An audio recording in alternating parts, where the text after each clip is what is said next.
So guys, selamat datang ke SRTV semua. Jadi kita akan menuju ke perlawanan yang seterusnya. Itu kita akan beralih ke saingan Piala FA pula bagi saingan 2025-2026.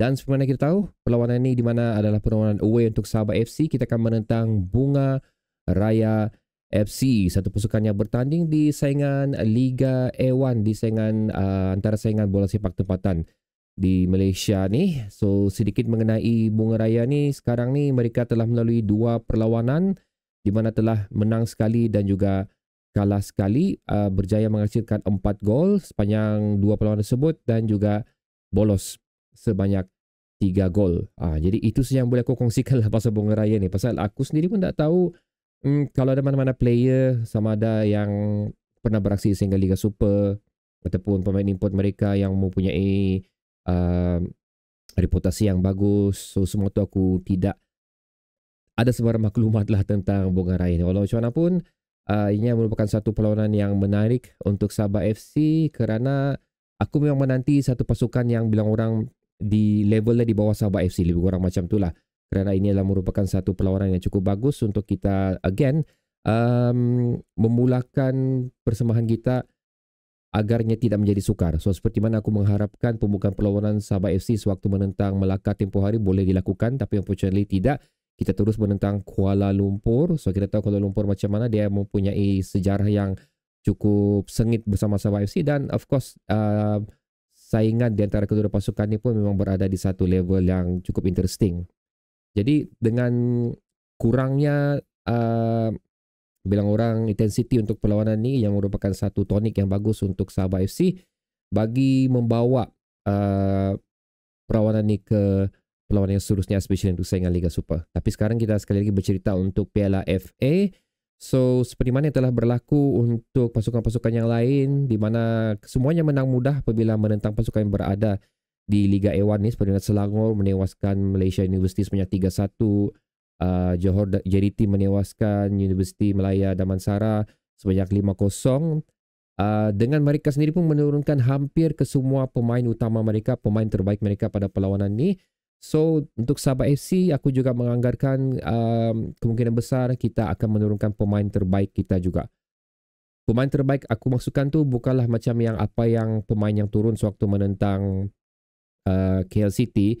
Pasal kita punya beberapa pemain simpanan kita pun bagi aku cukup bagus juga, seperti Farhan, Kumaran, Ardinesh. Mereka pun mempunyai pengalaman yang cukup boleh diguna pakai lah bagi mengharungi perlawanan ni.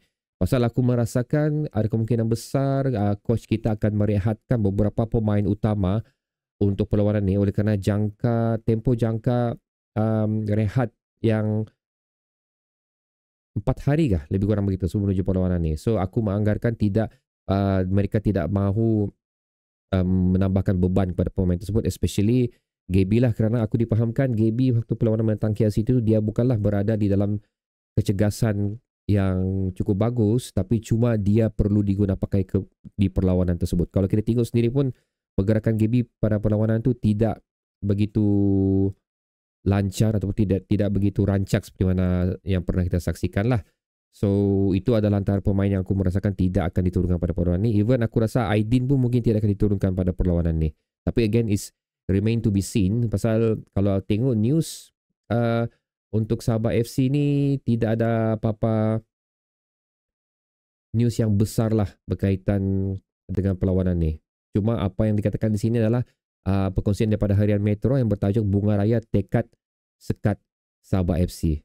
So bukan aku memandang rendah Bunga Raya apa semua, tapi kita tahu so far kalau Sabah FC bertemu mana-mana pasukan bersaingan di Liga A1 ni, kita tidak mempunyai masalah untuk mengharungi ataupun mengemudi perlawanan tersebut.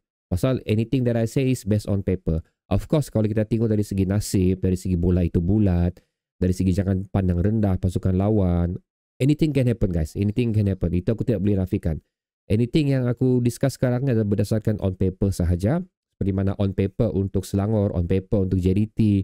Begitulah juga on paper untuk Sabah FC perlawanan ni. Di mana aku yakin kita boleh mengharungi perlawanan ni walaupun ia merupakan perlawanan away untuk Sabah FC.